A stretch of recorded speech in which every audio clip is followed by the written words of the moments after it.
Information combined with emotion becomes a long-term memory, right? The state that you learn something in, the mood and the feelings that you learn something in gets attached to what you want to learn.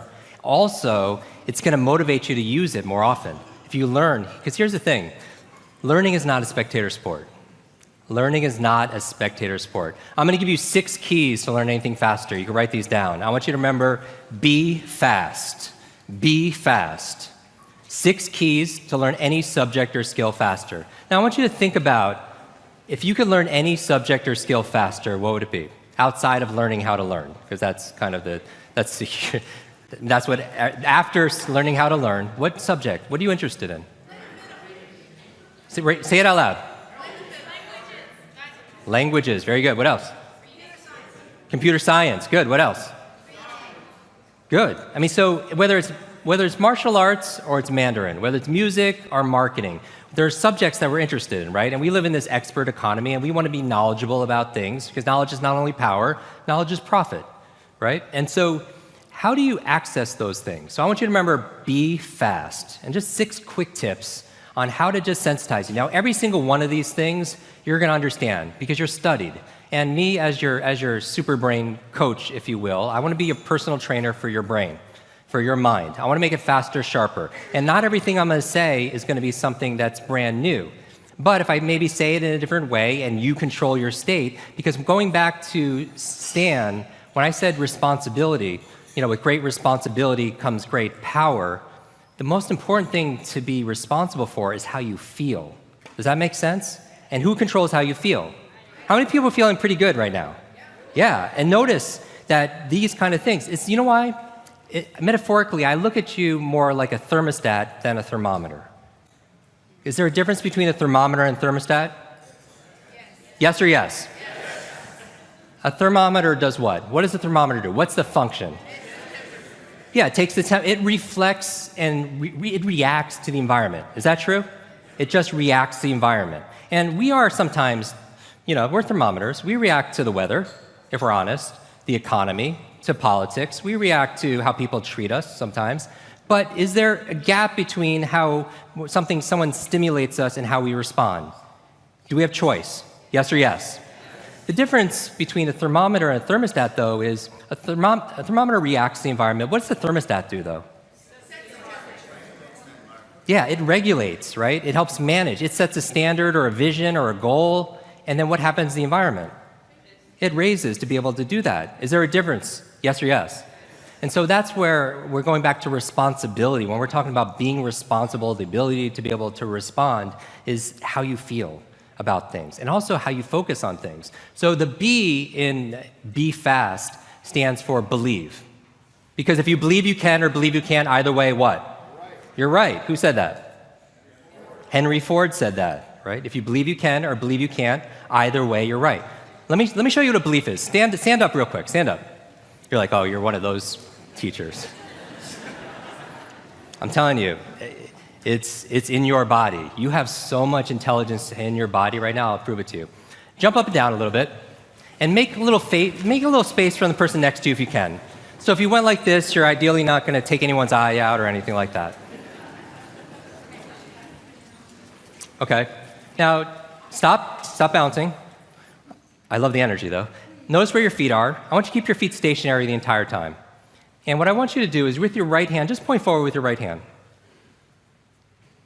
Your other right hand, sir. Sorry. I know. All right, forward with your right hand. And what I want you to do is, without moving your feet, just turn to your right, clockwise, as far as you could go, and notice where you're pointing as you take your neighbor's eye out. Notice how far you could go. Notice where you're pointing. Notice the exact spot. Come back center. Now put your arms down. Now I'm going to take you through a really quick visualization exercise. So take a deep breath. Exhale.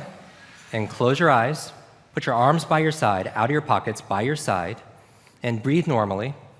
And with your eyes closed, we're going to play a game.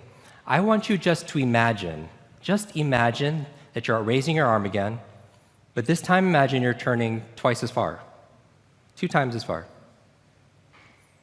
Like you're getting a good stretch. It's pleasant. Feel that in your body. And if you can't imagine it, just imagine that you're imagining it. And then again, raise your arm, point forward. And this time, no, with your eyes closed. Imagine, just imagine. Just imagine, just in your mind, see and feel yourself turning 3 times as far. Just feel it in your body with your arms by your side. Just imagine turning around 3 times. And then one more time with a smile on your face, thinking, what does this have to do with learning faster? See and feel yourself turning 4 times around in your body. See and feel yourself turning 4 times around like you're Gumby, like you're made out of rubber. Great, great stretch. All right, open your eyes. Now, raise your arm again, point forward with your right hand. And now turn to your right now, as far as you can now go. Wow. Raise your hand or make some noise if you went further the second time. Have a seat, have a seat. Now, some of you went further. Some of you went 25% further. Some of you went 50% further. Yes? Raise your hand if you went further a second time. Now, here's the magic question, right? That you know I'm going to ask you even before I ask it. Were you physically capable of turning that far the first time? Yes. Like nobody took a yoga class when my eyes were closed, right? You're physically capable of it. Where was the block or the limitation, if there was one? Where was it? In your mind, right? In your mind. And you're like, Jim, I didn't have a belief on how far I could turn. How many beliefs do you think we have? Millions and zillions of beliefs, right? Because here's what you want to write down. All behavior is belief-driven. All behavior is belief what? Some of you went 25, 50% further with no anything. Remember Vishen was talking about how it's not working hard, but it's when you're in a certain state of mind, you could just go further and it's effortless. How many people have experienced this state of flow before? That state of flow where you lose track of time, where your attention is right there and you're in the moment. And it's the level of challenge is really matching your level of capabilities, and you're stretching yourself and you're in that zone, right? Like that athletes talk about, that Stephen Kotler talks about in The Rise of Superman and Stealing Fire and so on. How many people are familiar with Steve's work, by the way? I'm just curious as context. Okay, so how do you get into those states? One of the ways is just believing that you can. Because if you believe you can or believe you can, either way you're right, because all behavior is belief-driven. Some of you went 25, 50% or more. What if you could go 25, 50% more in your business? That effortless. What if you could go 25, 50% even more in your body or in your relationship? Did you work harder the second time? When you turned the second time, yes or no? No, because it's a state, right? So behavior, so belief. Let me give you an example. I'm going to play this game with you. We're going to do this together collectively. I need some mic runners here, please. There's a couple mic runners. How many people here talking about memory? Because memory, forgetting is a state. When it comes to learning, let me give you a distinction here. A lot of people say, oh, I have a bad memory, right? They always say, I have memory, or I have focus, or I don't have focus, or I have creativity, I don't have creativity. I want you to scrap that. Creativity is not something you have, it's something you do. Focus is not something you have, focus is something you do. Energy is not something you have or don't have, it's something you do. Memory is not something you have, it's something you do. And what's the benefit of turning it into a do, as opposed to something you have? What's the benefit? You have control over it, because you could put it into a process. It becomes a strategy, because there's a strategy for reading faster. There's a strategy for remembering names. There's a strategy for having focus. And it's a verb, not a noun, right? And so the goal here when we're talking about this, memory, for example, a lot of people believe, here, let me shake this up a little bit. There's no such thing as a good or bad memory. There is no such thing as a good or bad memory. There's just a trained memory and an untrained memory. Does that make sense? Now, here's the thing. I grew up with these learning challenges. I had all these difficulties all through school, all through elementary, middle school, junior high, high school. I had all of these challenges. At the age of 9, I remember a teacher looking at me thinking I wasn't either smart enough to understand what she was saying or wasn't paying attention. She was talking to another adult, and she said, "That's the boy with the broken brain." And I was like, at 9 years old, right? And so those kind of identity issues, those beliefs, does that make a difference? Yes, right? And a lot of people believe that they can't do certain things. They can just never remember names. So I could teach them a strategy, but if the belief is not changed, what happens? It's not, because it becomes self-fulfilling. I remember running a marathon, and preparing for it, I read a chapter of one of the books, and it was on the psychology of running a marathon, right, the mental part. And it said this verbatim, word for word, because I'm a memory expert. It said, your brain is like a supercomputer, and your self-talk is a program it will run. So if you tell yourself you're not good at remembering names, you will not remember the name of the next person you meet because you programmed your supercomputer not to. Isn't that interesting? What I always tell people is this: you have to monitor your self-talk. Monitor your self-talk. If you go around tell people, oh, I have a horrible memory, I'm not smart enough, I'm getting too old, fill in the blank. First of all, if you fight for your limitations, you get to keep them. Does that make sense? A lot of people are like, oh, I'm so forgetful, I'm so busy, which that whole busyness really bothers me. Like where people, how are you doing? I'm just so crazy, so stressed, so busy. It becomes like a badge of honor that people wear all the time. And then what do you start reinforcing? Being busy, right? But here, going back to this, your self-talk is the program that will run, so you want to be mindful, right? And stand guard to your mind, because your mind is always eavesdropping on your self-talk. Your mind is always eavesdropping on your self-talk. And so going back to this, I want to play this little game, because how many people here, your memory's not quite as good as it used to be? Raise your hand, honestly. Now, how many people here, let's take numbers. How many phone numbers did you used to know growing up? How many phone numbers? Shout it out. How many phone numbers when you were younger? All of them, right? Pretty much? How many phone numbers do you know right now? One, two, right? And so how many people here have a number you call all the time, but honestly, if you don't have your phone on or with you or the battery's dead, you honestly do not know that number. You call it every single day almost, or text it or whatever. And so the challenge here is this. The two supervillains that we're talking about, it's digital overload. Too much information, too little time. The amount of information is doubling at dizzying speed, but how we learn it, how we remember it, has that changed at all? If anything, there's been a decline. The amount of information is doubling like this. Your learning abilities, in terms of your reading, memory, everything's flatline. That gap creates the stress that you feel on an ongoing basis, right? How do you catch up? How do you keep up? How do you get ahead, underneath that velocity, right, and that acceleration?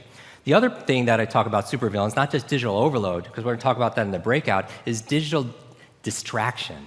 Digital distraction, right? How many people, I'll tell you the worst habit, because I'm going to talk about this later. The worst habit, and you're going to hate me for saying this, the first hour of the day is touching your phone. It's the worst thing you could do. The absolute worst. How many people are guilty of doing this, though?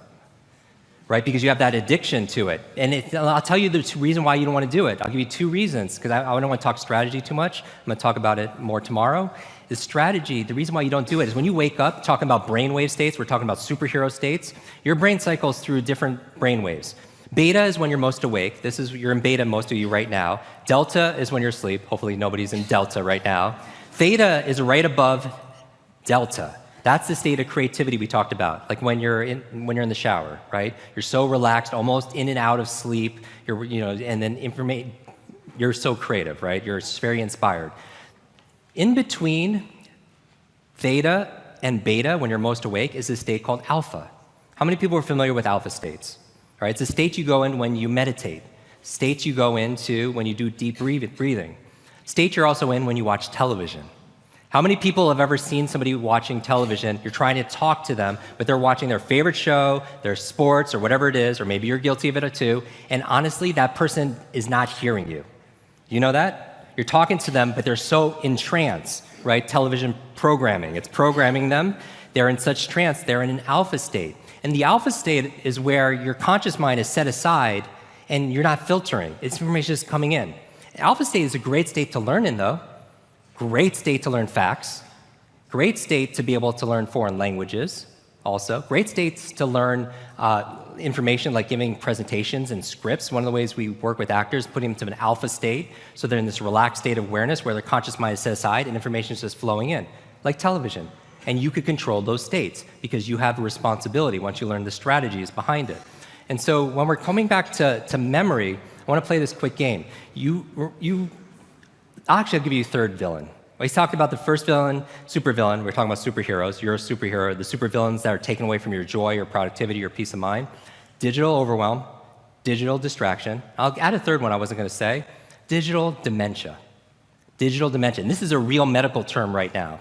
This is the idea that we're outsourcing our brains to our smart devices. We're so reliant on our smartphones that our smartphones are making us stupid. Does that make sense? I mean, it's convenient. I don't want to memorize 500 phone numbers, right? Nobody wants to do that. But we've lost the ability to memorize one. Like if I give you a 7-digit number now, how difficult? Would you find that kind of difficult to memorize, like a phone number that you used to do years ago? Yes or yes? Because if I take my arm and I put it into a sling for 6 months, does it stay the same? Would it even grow stronger? It would what?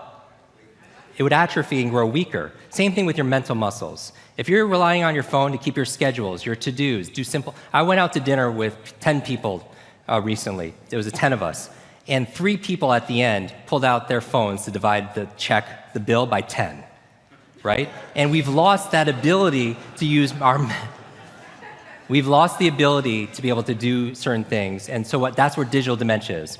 I was talking to Dr. Daniel Amen, who wrote Change Your Brain, Change Your Life, right? Raised $40 million on public broadcast. He was saying, yeah, digital dementia. Like, I got something for you, Jim. He's like, GPS, relying on GPS, a third-party piece of technology to tell you when and where to turn, when you would normally know that or not know it, is actually people aren't going to the doctors to get checked out when they would have memory lapses if they didn't see that on GPS. Like, if they didn't have the GPS, they would have memory lapses and they would go get checked out, and we're not getting that early detection on it just because of that. So how do you keep your brain active? So smart devices could be extremely convenient, but they could be crippling also. So it could be a balance. Yes or yes? All right, so we lost the ability to memorize a number, but I want to try to memorize a group number together today. Let's try to do it. Let's try to reawaken that memory. And everything I talk about, everyone asks like, oh, I have such a horrible memory. Can you improve my memory? When somebody says, I want a better memory, can you help me with my memory? For me, it's equivalent as a memory coach, somebody saying, oh, I just wish I was better at sports, right? I want to know what sport specifically so that I can apply it, because there's different memory techniques for remembering names or languages or giving speeches without notes or facts, figures, numbers. But let's talk about numbers, because this will be a great mental exercise. Let's go around and just raise your hand, and let's give a group number, one number we create together as a group for all of us to try to memorize. And notice what I want you to do is, I believe one of the most important things to be able to get good at is self-awareness. I ultimately think the expert is not the person on stage. Who's the expert? You are, right? You are the expert on you. And what I think is, in terms of, I think self-coaching and self-knowledge is really most of it. And so I think you could learn, I know you could learn better by looking at yourself and seeing what works for you. Does that make sense? And so let's see how we go about remembering things now. Let's raise your hand and just let's come up with, let's try to remember a string of numbers, maybe 10 or 20 numbers. And we'll do the best we can. You can write them down, and then let's see if we can memorize them together. So raise your hand. Let's do them at 2 at a time. So instead of saying 1, 7, just say 17. And then just 2-digit number. 88. 88. So everyone writes 88, all right? We got the game here? We're going to keep on going until we get to a threshold, and we see if we can memorize these numbers. Yes? 54. 54. I'll repeat it so you guys hear it also as well. 54. 35. 35. Very good. 35. 21. 20. I'm sorry? 21. 21. If we're having trouble coming up with numbers, I have to take this in a totally different direction. 99. What's that? 99. 99. Bingo. 99. By the way, how many have we had so far, single digits? Just give it 10. Does everybody 11. have 10? I want to make sure we're all on the same page here. All right. Something over here? 66. 11. Okay, 11. 66. 66. 11 and 66. 23. Raise your hand so I can see. 23. 23. Number 23. Okay. Quick. 13. I'm sorry? 13. 77. 13. How many? It's a lot of numbers, right? 77. Hold on 1 second. So it's 13. Let's count 13 after that also as well. What's that? 77. 77. How many numbers is that, by the way? 20? Are we doing pretty good? How many do you remember so far, do you think? Let's do a few more. Let's do a few more for the heck of it. Go ahead. I'm sorry? 38 or 39? Let's go with 39. 39. And before that was 77, is that true? Very good. We're on the same page. 39. Let's do a couple more. Yeah, here? 42. 42. Good. 42. Let's do three. Let's do three more. 06. 06. Got two more. Quick. 13. 13. Did we do 13 already? That's okay. Let's do it again. Let's do it again. 13 is great. And then last one. 42. Again, 42. Very creative. Okay. Now, I want you to do this. Close your eyes and just write down as many as you remember right now. The last one was 42, right? I mean, don't close your eyes. Close your paper and then just write down as many as you remember. In order. Yes, definitely in order. That's the only way it kind of works. All right, let me try to do it, okay? Let me try to do it with you, and you guys could check, all right? And I'll look here so you know nothing is being broadcast here, all right? I'm gonna do single digits, all right? I need some energy here. Okay, 8, 5, 4. How are we doing so far? 3, 5, 2, 1. Yes? 9, 1, 1, 6, 6, 2, 3, 1, 3, 7, 7. How am I doing? Good. 3, 9, 4, 2, 0, 6. Is that good so far? 1, 3, 4, 2.